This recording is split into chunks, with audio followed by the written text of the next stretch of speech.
Out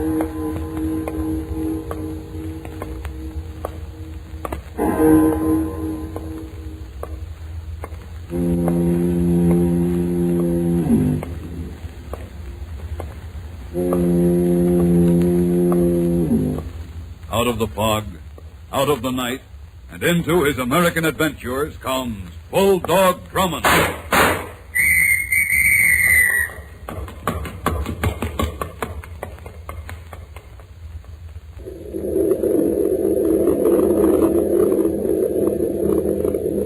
As I sat in the subway train, I thought of something a friend had asked me the night before. Drummond, he said, what is it that made you become a detective? You're not in it for money, and more often than not, you place yourself in unnecessary jeopardy. I don't get it. What's the angle? The angle, I told my friend, is the element of surprise, which turns seemingly dull situations into gripping experiences and prosaic places into areas of excitement. I suppose my answer was a bit flamboyant, but if my questioning friend had been with me on that subway trip, he would have readily seen what I meant. A subway car at 1 o'clock in the morning. A subway car just like thousands of others. This one empty, save for Denny, me, and the unkempt man who slouched in sleep across the aisle from us.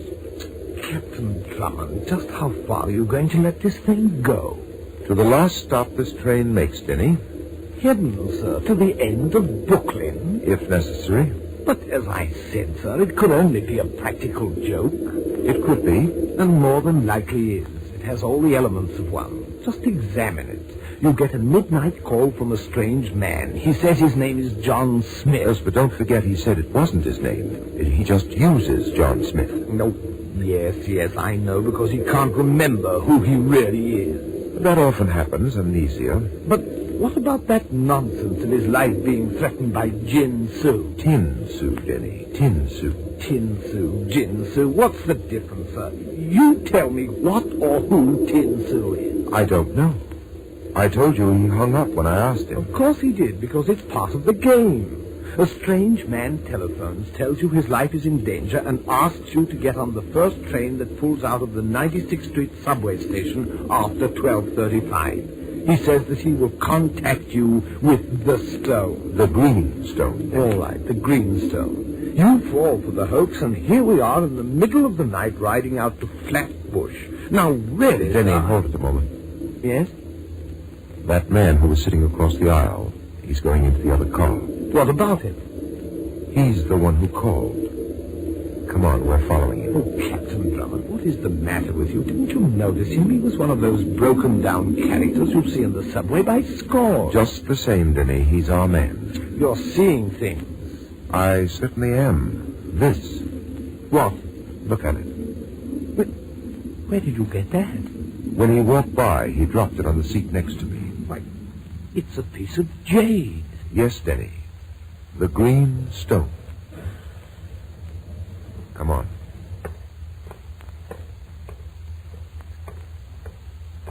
You dropped this. That? Why, you must be mistaken. No, I'm quite sure you did, Mr. Smith. Oh, then you're Captain Drummond. I am. I had to be positive. You gentlemen will save my life? You won't let them kill me?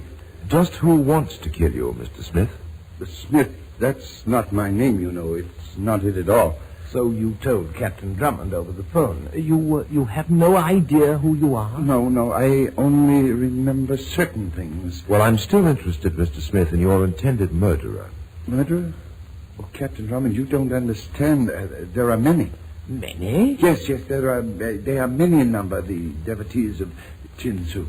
Oh, sir, this is clearly a case of the medical staff at Bellevue. Oh, you think I'm crazy, don't you? No. They all think I'm crazy, but I'm not. You must believe me. Yes, Mr. Smith, of course. You see, I see their eyes following me wherever I go. They want the treasure I took from the temple of their fiendish goddess of hate, and they won't have it. Now! Sir, what's the matter with him? Here, Denny, help me hold him up. Captain. Easy, Smith, easy. Sir, he is in the play.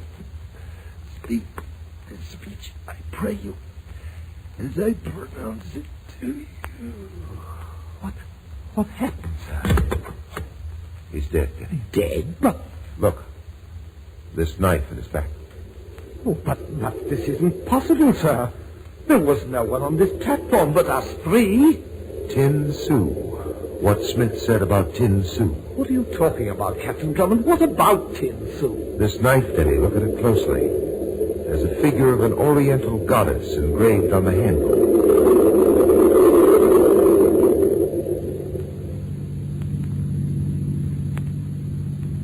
I called homicide, and while Denny waited for the police, I set out to find the murderer of the man who called himself John Smith. There wasn't much to go on. There were no identifying papers in his pocket, just 68 cents in change and a circular brass tag which had on it the number 7 and the name Croft Hotel. I checked the phone directory and found that there was a Croft Hotel on the Bowery. $50, bud. Cash in advance. Hey, what? Take the sack in the second row down at the end. Hey, what are you trying to pull? This ain't no 4-bit piece. Yes, I know. I believe it's one of your article check tags. Yeah, but don't get you no flop here. Where'd you get this tag? From John Smith. Smith gave you this? In a fashion. Now, suppose you let me see what Mr. Smith checked. Just like that, huh? Oh, you don't have to accommodate me. I can call Inspector Kelly down from police headquarters. Well, look, fella, we don't want no trouble around here. We run a respectable joint. We don't want no cops crawling around. Might give us a bad name with our patrons. Sure, I'll show you what Smith checked. Number 7, right away. Yeah, here you are, mister. Just this envelope, is that all? That's all, mister. We don't pull no fast ones on the checks. Right. There's only a photo in there. That's a funny thing to check a photo. Crazy. Yeah, but that Smith character is a crazy character at that. A real Lulu. You know him good, mister? Only briefly. Do you recognize this photograph? Let me see. Yeah, it looks like Smith, only he looks a lot cleaner. It's Smith, all right. Did he talk much about himself? Talk. That character could gab till the cows come home. But it was crazy kind of talk. All about treasures and a Chinese idol and how a whole bunch of Orientals was out to slit his throat. Crazy. Real crazy. It wasn't as crazy as you think. What are you giving me? John Smith was killed tonight. What? You're kidding. No, he's dead. I'm taking this photo. Sure. Smith dead. Well, what do you know? Go figure a thing like that. That's exactly what I'm going to do. Good night. Good night, mister. I hope you get who done it. I walked out of the croft and down the dim-lit stairs to the street. I didn't see the figure hidden in the shadows of the vestibule. I just heard the swish of the air, and then... Ooh.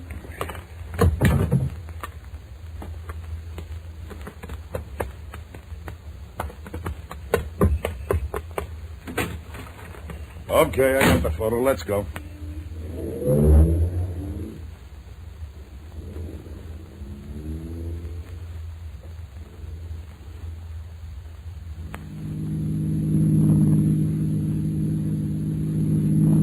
You're sure you feel all right now, Captain Drummond? Well, my head does feel a bit worse for the wear, Denny. Say, this thing gave me quite a fright. You can imagine what it's done to me. I mean, when I received the call that you were in hospital, naturally I feared the worst. Well, my head's all right, Denny, except for the thoughts that are spinning around in it. You didn't get a look at the person who struck you? No, But why should someone go to that trouble to get a photograph? I don't know. This entire affair is beyond me.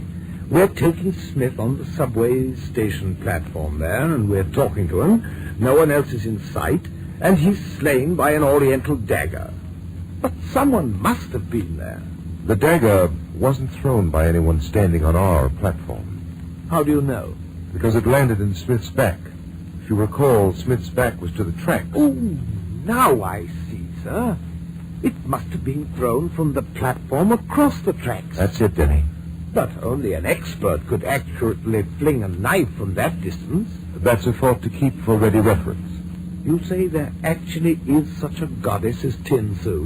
Yes, Kelly got me the information. She's an ancient Eastern idol of hate, still worshipped in remote areas of Tibet. Then it must have been one of her devotees who killed Smith, just as he said they would. Those primitive people would naturally be accurate with a knife. They would. There's one thing that bothers me specially, Denny. What's that? Smith's final words. Yes, I thought them peculiar, too. It's in the play. Speak the speech, I pray you, as I pronounced it to you. You know, sir, I've heard that someplace before, but I just can't remember. It continues with, as I pronounced it to you, trippingly on the tongue. But if you mouth it... Yes, now I remember, sir.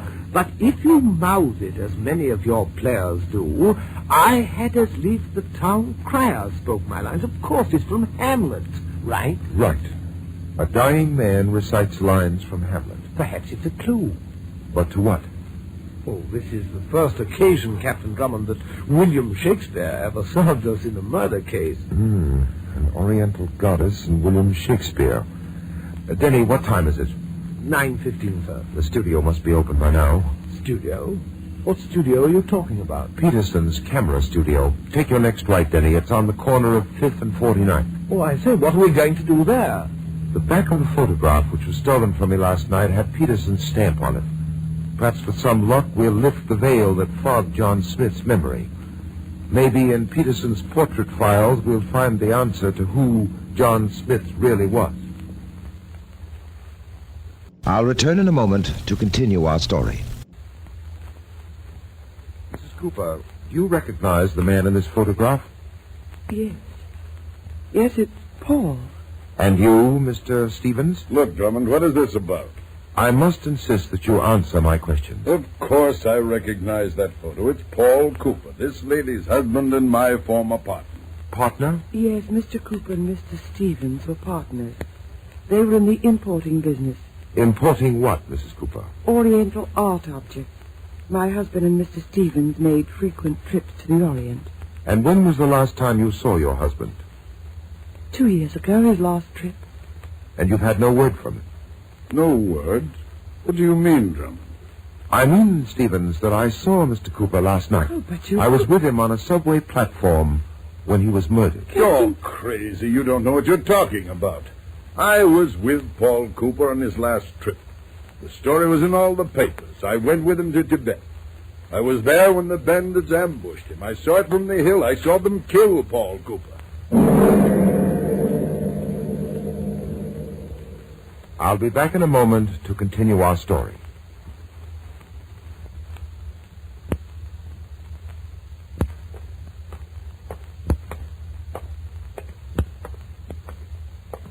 According to verified reports, Paul Cooper had been murdered 2 years ago while seeking rare art objects on a trip into Tibet. Then if Paul Cooper was dead, who was the twin corpse in the morgue? Captain Drummond, must I do this? Couldn't... It's necessary routine, Mrs. Cooper. You will have to view the body. All right, Denny. Yes, sir. This way, Mrs. Cooper. What is it? That ring on his finger. What about it? I gave him that ring. I gave it to Paul when we were married. You were right, Captain Drummond. You did find my husband.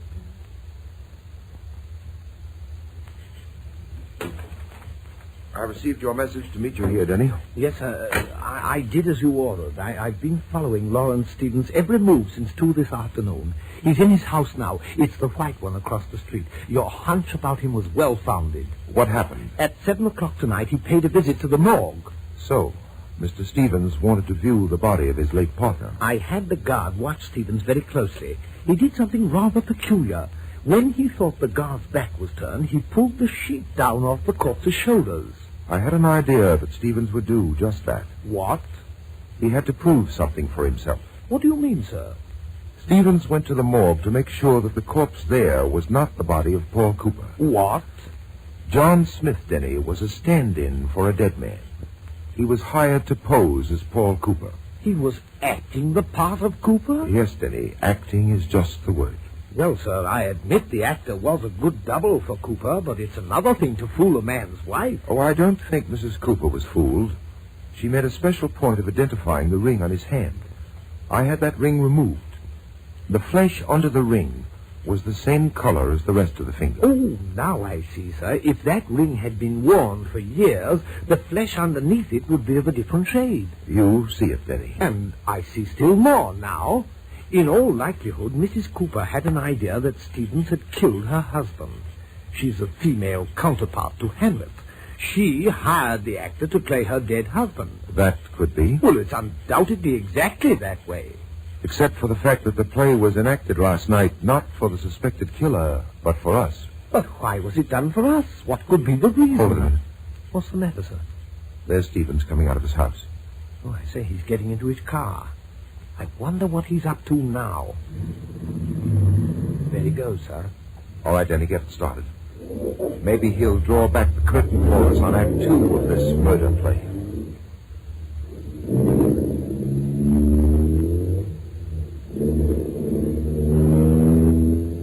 We followed Stevens' car. He was evidently in a hurry because he avoided the heavily trafficked thoroughfares. When we reached the lower end of Manhattan, we trailed him across town, and finally he came to a stop in a narrow, dim-lit street that led to the waterfront. He's getting out of his car, sir. Yes, headed for the small hotel across the street. All right, Denny, after him. Find out who he's visiting. Right, sir.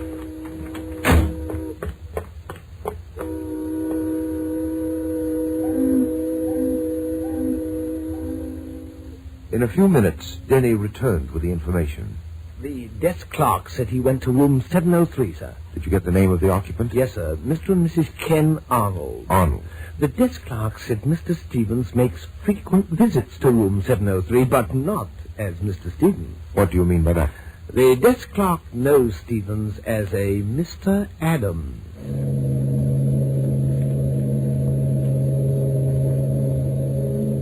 Evidently, Stevens was playing more than one game. Or perhaps it was just a different role in the same game. Time and waiting would prove which it was. So Denny and I sat in our car and waited again. It wasn't long before Stevens came out of the hotel, got into his car, and drove off. Now, sir, we'll see what his next stop is. You're taking up his trail without me, Denny. Oh, but, sir, what are you... If anything further surprising turns up, call me in room 703. I'll be there talking to the Arnolds. Now go ahead before you lose Stevens' trail.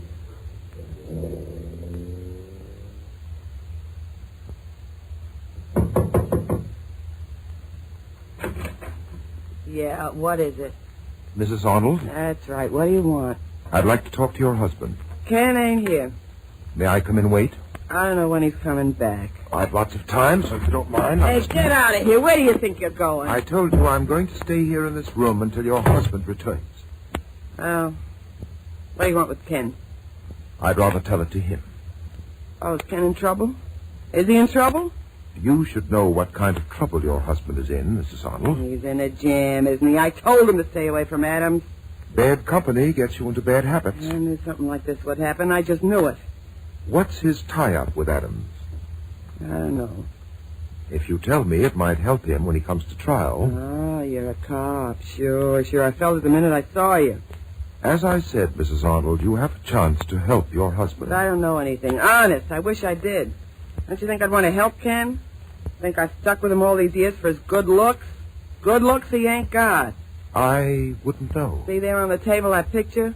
That was taken when Ken and me was at the Carney. It could still be there if Ken listened to me. It could have been right up there on top. No. Ken had other ideas, big ones. Big busts they turn out to be, so we wind up with nothing. Ken could have been a star attraction. He was one of the best knife slingers in the business. What did you say? Knife slinger, that was our act. Ken used to throw those blades within a hair of me. He had class, and he never muffed. Mrs. Arnold, where did your husband go tonight? If you pick him up, he'll think that I told you before you have a chance to help him.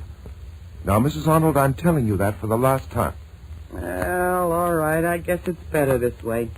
Well, He's at the Landison Turkish Bath. He goes there a couple of nights a week. Landison Bath. Yeah, it's on 13th Street. Never mind, I'll get that. Hello? Denny, sir. Yes? I followed Stevens.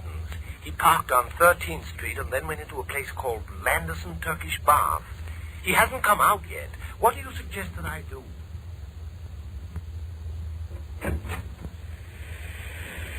Go ahead, then. What? I say, the steam room is empty, sir. No one's in here. Stevens probably gave Arnold the warning, and he left too. Come over here, Denny. What is it, sir? Under the bench. Look. A body. And that dagger, sir, it's the same as the one that killed Smith. Help me turn him over. This is some more of that knife thrower Arnold's handiwork. No, Denny, it's impossible for a man to stab himself in the back. What? This corpse is Ken Arnold. Come on. We're going to try to pick up Stevens' trail. Denny, What's wrong, sir? this door. We're locked in here. Try it again, sir. Wait a moment. Listen. The steam pressure's being increased. Help! Help! Get us out of here! Help! We're locked in! No, it's no use, Denny. That door's made of steel plate. No one will hear you. The steam is getting stronger. We'll be burned alive in here. We haven't got a chance.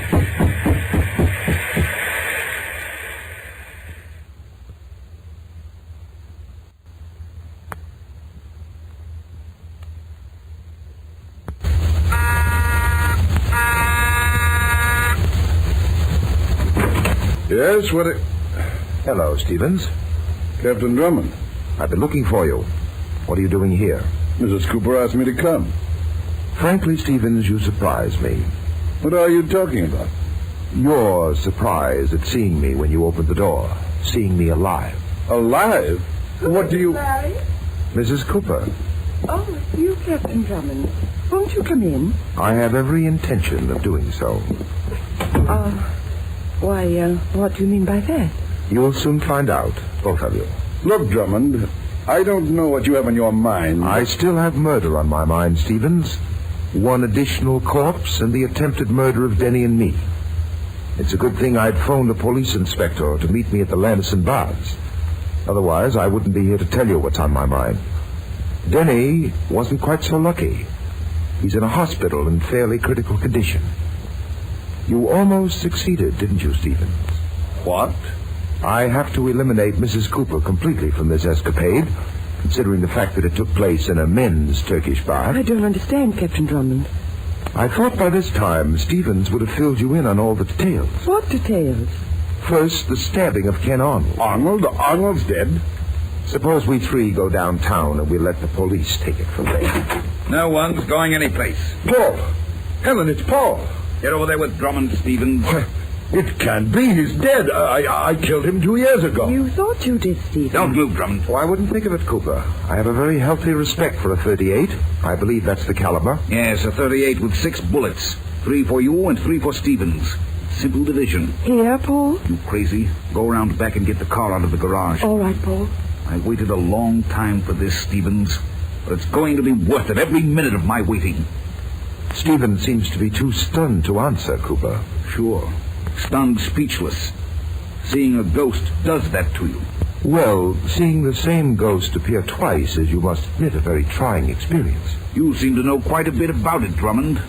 2 years ago, when you and Stevens made that trip to Tibet, he killed you. At least, he left you for dead, and then gave the story about the bandit raid. You're doing well.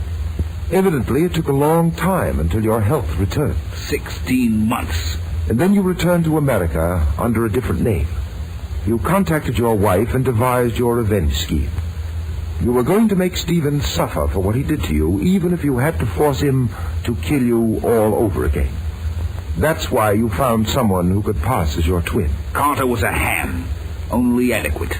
You had this man you call Carter phone me and attract my interest. Carter didn't know he was being served up as a sacrifice for your vengeance. What do you think? In the meantime, you in some way hinted to Stevens you were alive. The way was a phone call. I had Arnold handle that. Thank you. That makes it much easier for me. And quicker, too. running behind my schedule. You arranged it so that Stevens would hire Arnold to kill you, or rather your stand-in. Everything was set perfectly. I'd be on hand for the murder. And to make it look legitimate, you put obstacles in the way of my tracking down the killer, who, according to your scheme, was to be Stevens. A good scheme, don't you think? Much too elaborate. Shall I finish? Certainly. You found out that I was getting too close for comfort. So you saw a chance to tie all the loose ends together. You were in the baths when I found Arnold after you killed him. You were the one who locked Denny and me in the steam room. It didn't work. You know what they say, Drummond. If at first you don't succeed... I know what they say, Cooper. But it doesn't look as if you're going to have a chance to try again. Is he, Denny? No more chances for you, Cooper. What? Don't turn around. Drop that gun. Drop it or I'll fire right into the back of your head. With extreme pleasure, I might add. Now, Denny, it looks as if the state is going to have the pleasure of disposing of the gentleman. Inspector Kelly has Mrs. Cooper in hand, sir. Good. Oh, by the way, Cooper, you'll forgive me for lying about Denny's condition. You see, I had an idea I might need him for an emergency such as this.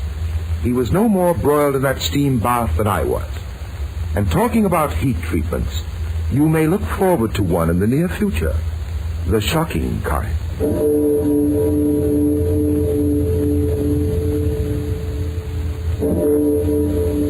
I'll be back in a moment to tell you about next week's story.